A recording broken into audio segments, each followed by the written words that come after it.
ஓம் நம சிவாய. வணக்கம். இன்றைக்கி வீடியோவில் நம்ம என்ன பார்க்க போகிறோன்னா, மந்திரம் சித்தி எப்படி பண்ணுறது, சித்தி ஆயிட்டுச்சு ஒரு மந்திரம்னா அதோட அறிகுறிகள் உங்களுக்கு எப்படி இருக்கும் அப்படின்றத நான் சொல்கிறேன். பட் இதுக்கு முன்னாடி ஒரு எக்ஸாம்பிளுக்கு நான் ஒரு விஷயம் சொல்கிறேன். எனக்கு ஒரு பிரதர் ஒரு 1 வீக் முன்னாடி தான் கால் பண்ணியிருந்தார். அவருக்கு ஒருத்தவங்க உச்சிஷ்ட கணபதியோட மந்திரம் கொடுத்துருந்தாங்க. ஆனால் பட் அவர் அந்த அந்த மந்திரத்தையும் சொல்ல ஆரம்பித்ததுலேருந்து அவருக்கு ரொம்ப ப்ராப்ளமாக இருந்திருக்கு. பட் அவரோட அருள் அது உச்சிஷ்ட கணபதியோட மூலியமாக நம்மளோட சேனலை அவர் பார்த்து என்கிட்ட பேசினார். நான் அவருக்கு மிச்சவங்களுக்குனா கண்டிப்பாக அந்த யந்திரம் ஒரு காஸ்ட் தான். 10,000 இல்லாமல் அந்த யந்திரம் கிடையாது, பூஜை முறைகளோடு சேர்ந்து. ஓகேங்களா? ஆனால் பட் அவருக்கு எனக்கு அது நிஜமாகவே கொடுக்கணும் அப்படின்னு தோணுதுனால எனக்கு என்ன தோணுச்சுன்னு தெரியல. ஆனால் பட் அவரோட பக்தி எனக்கு ரொம்ப பிடிச்சிது. ஸோ அதனால் அவருக்கு அப்படியே அந்த யந்திரத்தை ஃபோட்டோ எடுத்து நான் அனுப்பிச்சிட்டு நீங்கள் எழுதிக்கோங்க அப்படின்னு சொன்னேன். அதுக்கப்புறம் அவர் அந்த யந்திரத்தை எழுதி அந்த மந்திரத்தை யூஸ் பண்ணி ஸோ அது நான் கேட்டேன், உங்களுக்கு என்ன மந்திரம் கொடுத்துருந்தாங்க அப்படின்னும் போது அதை பிசாஷினி அப்படின்னு இருந்தது. பிசாஷினி அப்படின்றதோ பிசாசி அப்படின்றதோ தெய்வத்தை அழைக்கக்கூடிய விஷயங்கள் கிடையாது, தேவதைகளை அழைக்கக்கூடிய விஷயங்கள். ஸோ அதனால் அவருக்கு எல்லாமே நெகட்டிவாக நடந்த மாதிரி சொன்னார். பட் நம்மளோட சேனல் பார்த்த பிறகு உச்சிஷ்ட கணபதியோட யந்திரமும் அந்த மந்திரமும் நான் யூஸ் பண்ணேன், எனக்கு நல்ல சேஞ்சஸ் இருக்குது அப்படின்னு சொல்லியிருந்தார். எனக்கு அதுதான் சந்தோஷம். என்ன நிறைய பேர் கேட்பாங்க, மாந்திரிகம் பண்ணி நீ என்ன சாதிச்ச? ஏன்னா மாந்திரிகம் சேர்த்து வச்சு பண்ணி ஒரு வீடு வாங்குறதோ சொத்து வாங்குறதோ எதுவும் பண்ண முடியாது.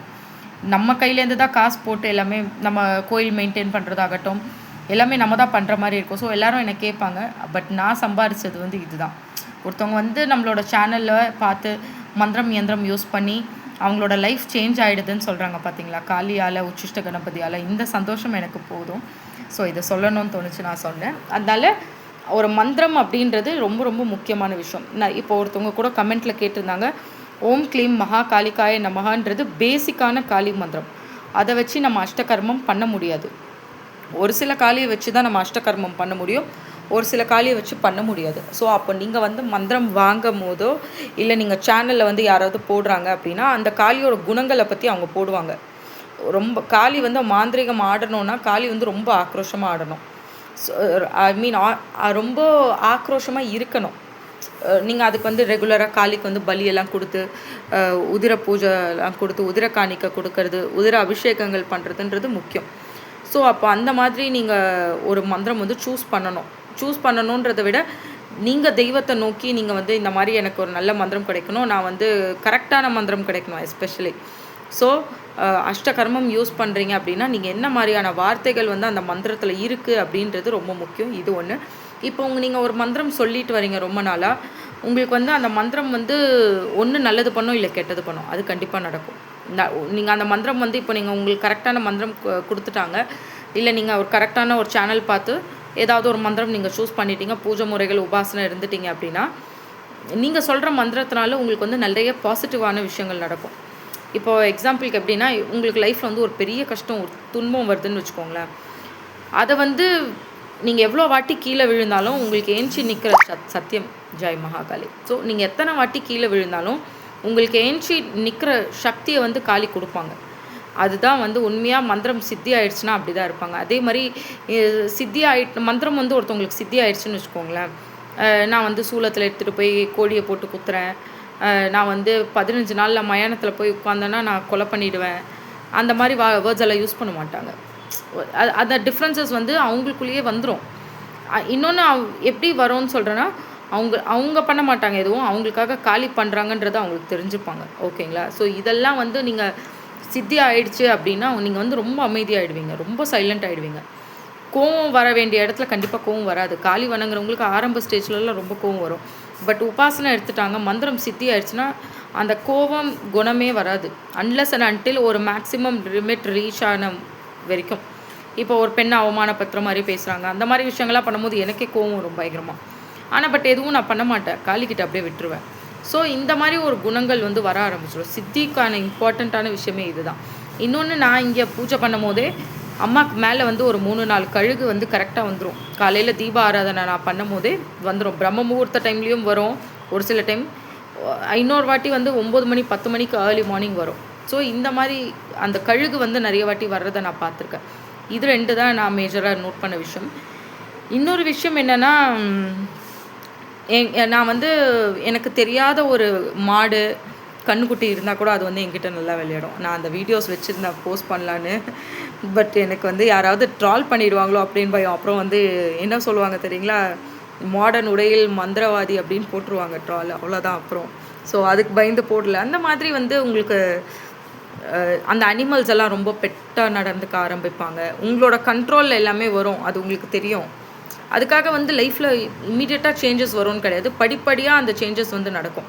இன்னொரு விஷயம் என்னென்னா, இப்போ நீங்கள் 48 நாள் மந்திரம் சொல்லிட்டு இருக்கீங்கன்னா 49வது நாளே சித்தி ஆகாது. இப்போ எனக்கு வந்து ஆனபோது எனக்கு சித்தி ஆனது எப்படி தெரிஞ்சதுன்னா, இது எல்லாருக்குமே நடக்கக்கூடிய ஒரு விஷயம். நான் கேள்வியும் பட்டிருக்கேன். எனக்கு அப்படி தான் நடந்தது. இந்த நெத்தி பொட்டு இருக்குது இல்லைங்களா? அந்த நெத்தி பொட்டியில் பொட்டு இடத்துல வந்து அந்த ஸ்பார்க் வரும்னு சொல்லுவாங்கள்ல, ஒரு மாதிரி தீப்பொறி, இந்த சுறுசுறு கம்பியெல்லாம் பற்றும்போது அந்த இடத்துல எப்படி இருக்கும் அந்த மாதிரி ஆச்சு.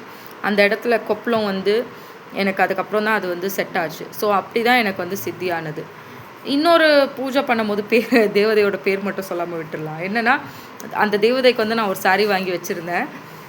எனக்கு கனவில் வந்து வராங்க அந்த மாதிரி. நான் வாங்கி வச்ச சாரியை அவங்க கட்டிட்டு வர மாதிரி ஒரு கனவு, ஒரு பொண்ணு கட்டிட்டு வர மாதிரி ஒரு கனவு. ஸோ அந்த மாதிரி ஒரு டைம் சித்தி ஆச்சு. இன்னொரு உபாசனையில் வந்து எப்படின்னா, நான் வந்து ஒரு ஆம்பளை குழந்தை கூட ரொம்ப நேரம் கொஞ்சி விளையாடி, அதை தூக்கி கொஞ்சி விளையாடுற மாதிரியெல்லாம் கனவு வரும். சாப்பாடு ஊட்டி நம்ம பார்த்துக்கிட்டா எப்படி இருக்கும், அந்த மாதிரி ஒரு கனவு வந்தது ஒரு தேவதைக்கு. காட்டேரி அம்மாவோட உபாசனை வந்து கண்டிப்பாக நான் சொல்லி ஆகணும். என்னென்னா, எனக்கு வந்து காட்டேரினா ரொம்ப பயம். ஏன்னா காட்டேரி வந்து பெட்ரூமில் வச்சு பூஜை பண்ண முதலும் கடைசியாலாம் நானாக தான் இருப்பேன். இப்போ இல்லை, ஸ்டார்டிங் ஸ்டேஜில் யாருக்கோ ஏவல் அனுப்பணுன்றதுனால நான் காட்டேரி ஏவலை வந்து பெட்ரூம்லேயே வச்சு பண்ணிட்டேன். ஆனால் வந்து பலியெல்லாம் கொடுத்தது கிடையாது. அப்போ பயம், கோழியெல்லாம் வெட்டுறதுக்கு, எலுமிச்சப்பழம் வெட்டுறதுக்கே பயம். ஸோ அது எனக்கு வந்து காட்டேரி திரும்பி அடிக்கும் போது 1.5 மாதம் எனக்கு உடம்பு சரியில்லாமல் நான் படுத்துட்டேன். பட் அதுலேருந்து காலி காப்பாற்றிட்டாங்கன்னு வச்சுக்கோங்க. அப்போது காட்டேரி வந்து பூஜை பண்ணும்போது கொஞ்சம் பயம். ஆனால் அதுக்கப்புறம் போக போக சரியாயிடுச்சு. காட்டேரி அம்மா சித்தி ஆகும்போது எனக்கு மேக்கப்னா என்ன, என்னோடய மேக்கப் லோஷனு, லிப்ஸ்டிக்கு, ஒரு கண்மை, ஐலைனர், இவ்வளோ தான். அப்போ அவங்க வந்து சத்தியம் ஜெய் மகாகாளி மணி அடிக்குது. ஸோ அவங்க வந்து என்னோடய பெட்ரூமில் உட்காந்து இந்த மேக்கப் திங்ஸ் எல்லாம் அவங்க எடுத்து பார்க்குற மாதிரி ஒரு கனவு. ஒரு வயசான லேடி ரூபத்தில், ரொம்ப ஒரு 70-80 வயசு லேடி இருந்தால் எப்படி இருப்பாங்க, நல்ல ரெட் கலர் சாரீ கட்டிட்டு அவங்க அதெல்லாம் பார்க்குற மாதிரி ஒரு கனவு வந்தது. ஸோ சித்தி அப்படின்றது உங்களுக்கு ஒவ்வொருத்தவங்களுக்கும் ஒவ்வொரு மாதிரி சித்தி ஆகும். ஒவ்வொருத்தவங்களுக்கு ஒவ்வொரு விஷயங்கள் பிடிக்கும். அந்த தெய்வதையோ வந்து அவங்களுக்கு தெரியும் தான் பக்தனுக்கு என்ன பிடிக்கும்னு. தான் பக்தனுக்கு எப்படி பிடிக்குமோ அந்த மாதிரி அவங்க வருவாங்க. ஸோ இது ஒரு சந்தோஷமான விஷயம் இல்லை? இந்த மாதிரி இந்த எக்ஸ்பீரியன்ஸஸ்லாம் எனக்கு ரொம்ப என்னோடய லைஃப் டைம் மெமரி இதெல்லாம். ஸோ இந்த மாதிரி தான் சித்தின்றது இப்படி தான் இருக்கும். அதனால் உங்களுக்கு யாராவது நீங்கள் இப்போ எந்திரமே வாங்குறீங்கன்னா கூட அவங்கக்கிட்ட மந்திரமும் பூஜை முறைகளும் நீங்கள் வாங்க வேண்டியது வந்து ரொம்ப ரொம்ப முக்கியமான ஒரு விஷயம். ஏன்னா அந்த எந்திரத்துக்குன்னு ஒரு மந்திரம் இருக்கும், அந்த எந்திரத்துக்குன்னு ஒரு பூஜை முறைகள் இருக்கும் அந்த மாதிரி. ஸோ நீங்கள் நிறைய சேனல்ஸ் பாருங்கள் கண்டிப்பாக யூடியூப்பில். நீங்கள் நிறைய சேனல்ஸ் பார்க்கும்போது நிறைய பேர் காளியை பற்றி என்ன சொல்கிறாங்க அப்படின்றத நீங்கள் கேட்கலாம். உச்சிஷ்ட கணபதி ஆகட்டும், ஏன்னா அவருக்கெலாம் பாருங்களேன், அந்த ஆசீர்வாதம் தேடி அவர் கைக்கு வந்து போயிருக்கு பாருங்கள். எவ்வளோ ஜஸ்ட்டு மினிட் கூட இல்லை, செகண்ட்ஸில் அவர் அனுப்பிச்சிருக்காரு. நான் இல்லை பிரதர், நான் இருங்க நான் எந்திரம் அனுப்புகிறேன் அப்படின்ட்டு இமீடியட்டாக நான் அவருக்கு ஃபோட்டோ எடுத்து அனுப்பிச்சேன், இதுதான் எந்திரம் அப்படின்னு, நீங்கள் யூஸ் பண்ணுங்கள். நான் அவர் அது வேறு கேட்டார் ரொம்ப ஹானஸ்ட்டாக, மேடம் நான் இதை போட்டு யூஸ் பண்ணட்டுங்களா, உங்களுக்கு பரவாயில்லையா அப்படின்னு. நான் சொன்னேன், இல்லை பிரதர் நீங்கள் யூஸ் பண்ணுங்கள், பரவாயில்ல, நீங்கள் வரைஞ்சி நீங்கள் யூஸ் பண்ணுங்கள் அப்படின்னு. ஏன்னா அந்த பக்தி. அப்போது இவர் உச்சிஷ்ட கணபதியை தேடி போகல, உச்சிஷ்ட கணபதி இவரை தேடி வந்திருக்காரு. ஸோ இந்த மாதிரி நீங்களும் வந்து உங்களோட பக்தி வந்து வளர்த்துக்கோங்க, அப்போ மந்திரம் சித்தி ஆகும்.